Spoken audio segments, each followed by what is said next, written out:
Okay, Celtic may have lost last night against Real Betis. I don't know how you feel. I certainly don't really feel the typical feelings I have after a European defeat today.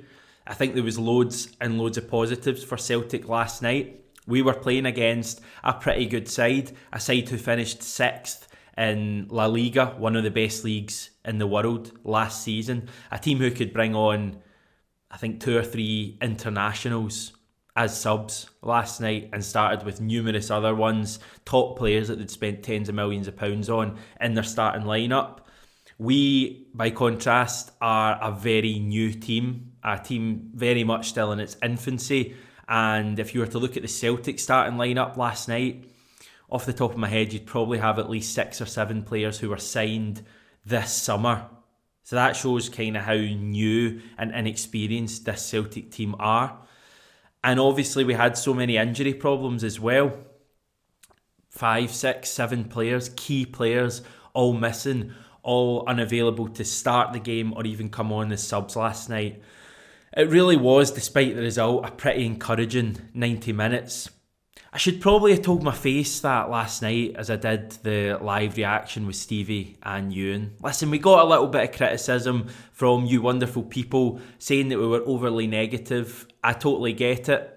The strange thing is that I actually, after the game, didn't feel negative. There was a lot of stuff going about on Twitter, a lot of words getting kind of branded. I was thinking, I don't know, I thought Celtic were all right there. Sure, there was things to work on defensively, but I thought there was a lot of positives.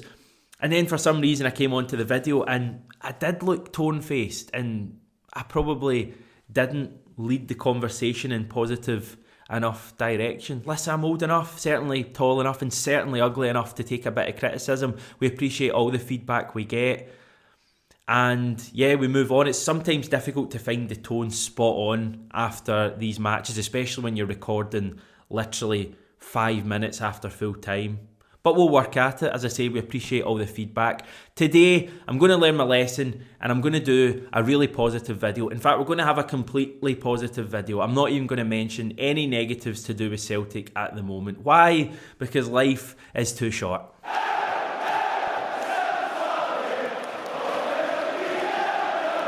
And just to prove that I'm taking this new joyous approach to life, I'm going to wear this t-shirt. It's a laughing emoji.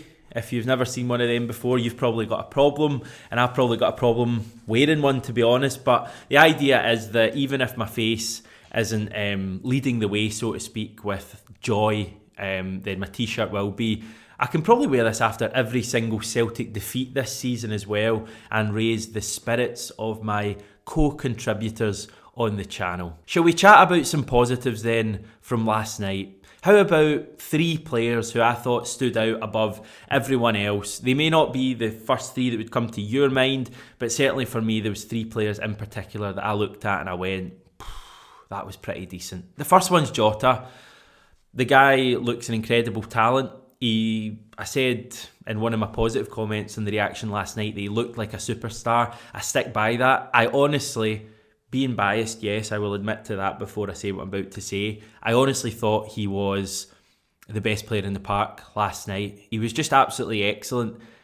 Probably the last 15-20 minutes he tired. He, I think, had cramp at one stage as well. But in general last night, in that first half, he was absolutely sparkling. Sets up the first goal. Could have had a couple of goals himself. But just his work rate and his ability on the ball, beating men one-on-one. The thing I love about him is that he can go either way. He sizes a defender up and he can go left or he can go right. Now, Liel Abada, I absolutely love Liel Abada. And he's brilliant at what he does, but he's very much a player who will get in behind and go down the line. You very rarely kind of see Abada beating a man by coming inside. Again, he's playing out of position last night. However, having said that, I actually think he might be a slightly better right winger. I liked the fact last night that he was able to get the ball, size the defender up very quickly, do a step over, take it down the line and put it in quickly with his right foot. The exact kind of thing we saw for the opening goal.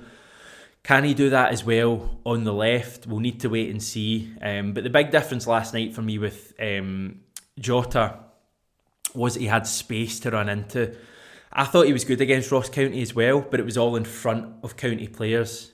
For me in Europe, Jota and probably Abada as well, for similar reasons, are going to be brilliant players because they're both just so dynamic when they're running at their fullbacks. He's going to be an absolute joy, this guy, to see. Jota, they should probably call him. Quickly moving on, Josip Juranovic, again another player who's playing on the wrong wing. That's two big games now, Rangers and Betis, that Juranovic has played at left back, and I think in both games he's been brilliant. The irony was that when he played at right back against Ross County the weekend, it was probably the poorer of the three games. Took his penalty well last night, which is always a good thing to see when Celtic seem to miss so many penalties over the last couple of years. And I just think Juranovic and Abada are going to be a dynamite combination down that right wing this season. I think we've signed an absolute gem there. And I think we might have raised an absolute gem who played on the left wing yesterday. Another player who was out of position. It just sums up how much of a difficult task last night was. The three players that I'm picking out all played in what you would say wasn't their natural position. Adam Montgomery last night, I just love how comfortable he is on the ball. This is a guy who just turned 19 a couple of months ago and has a handful of first team appearances. And he's gone away now to Betis, to Rangers and to Alkmaar, and he's performed well in trying circumstances in all three matches. I thought, just wee things he did last night without being amazing just show that this guy is going to go to a really good level. I think he's the best left back at the club now, and I think going forward he has to be played at left back. The jersey has to be his going forward, and I really hope that Ange does that starting Sunday. Play either Ralston or probably Juranovic at right back and play Montgomery at left mid. Given that Abada's back, because Montgomery's going to be an absolute star. The depth of the squad isn't quite there, although I would say that when we do get these key players back, and there will be a stage when we get the likes of Kyogo and obviously Abada and McGregor and Julian and James Forrest, who no one seems to mention at all, and maybe McCarthy's more up to speed, we will look far more equipped to deal with matches in multiple competitions. I've drawn up what I think will be our best 11, and it's a pretty frightening prospect. Joe Hart in nets, a back four of Juranovic, who for me is still the best right back. Carter Vickers and Julian, possibly going to be the two best centre-backs, although maybe a little worry about pace there. Montgomery, as I say, I think is the best left back at the club. A midfield three of McGregor, McCarthy and Rogic, maybe Harsh and Turnbull. We'll wait and see how that goes. And then Abada on the right, Jota on the left. And remember that wee Japanese striker Kyogo up front as well. Imagine that front three, Abada, Jota and Kyogo. Oh, see when those three first play together, it's going to be like that weird half an hour we got when Edouard and Dembele played together. I honestly believe that. And we've got options on the bench there as well in that team. You've got Turnbull, Forrest, Giakoumakis, numerous others. It's a pretty exciting time to be a Celtic fan. I know the results haven't quite shown that yet. I think we've lost 4 or 5 of Ange's 13 games so far.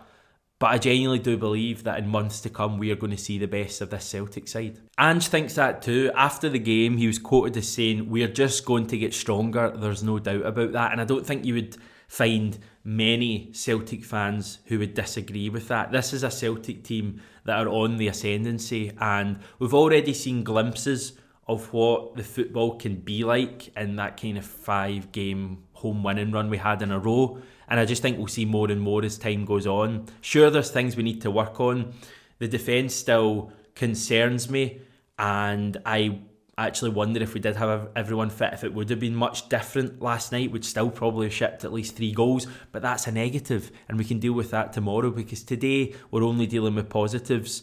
I think this Celtic team has probably been a victim of their own success so far. If they'd have started this season stumbling to home victories over Ross County and Dundee and St Mirren, then I think we would probably have lower expectations. I think because we've seen how quickly this side can play well, and the fact we put a good side like Alkmaar out of the Europa League, I think the expectations are a lot higher, and I think we as supporters maybe need to remember that. Now I realise that's quite rich after I was probably not aware of this last night, but you know, when time passes and you move on to the next day and you look back and you see the real positive signs in that first half and in the last 20-25 minutes of the game yesterday, we're working with a lot here. What we need now is consistency and repetition around the park. Ange made that point after the game yesterday when he commented on the fact that, you know, this defence has a handful of appearances together. This is a defence that I don't think had ever actually played fully together before the game last night.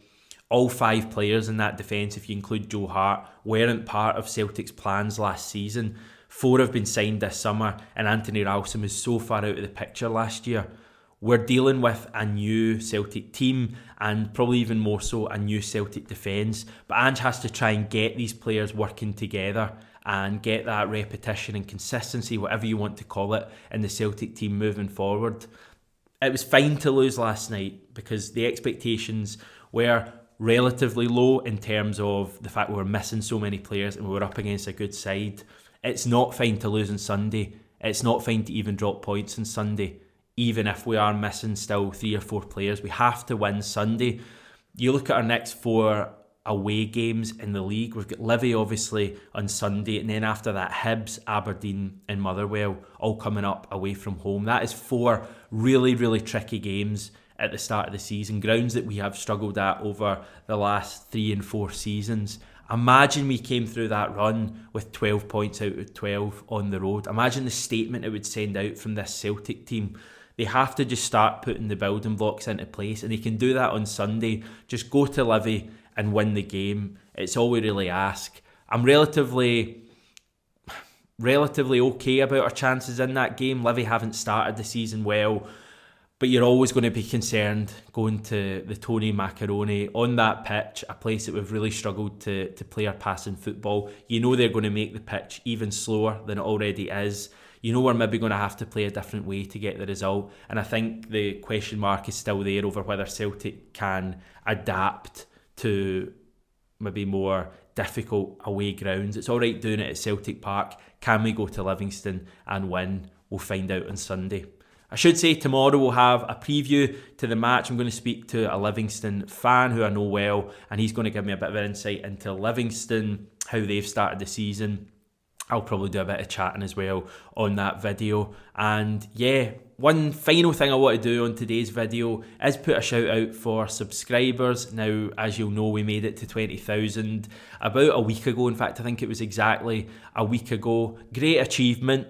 I've kind of not been giving it many sub shout outs over the last week because I wanted us all to enjoy this success that we've contributed to. However, now is the time to get it going again. Let's keep going. Let's push for, 30,000 at some stage. Hopefully at least 25,000 by the end of 2021. If you're watching this video and you've not yet subscribed to the channel, please give it a go. Click that wee button. It costs you absolutely nothing. 0 pence. And it means the world to me and all the other guys at 67 Hail Hail. Thanks everyone. We're back tomorrow. And then we've got the reaction on Sunday.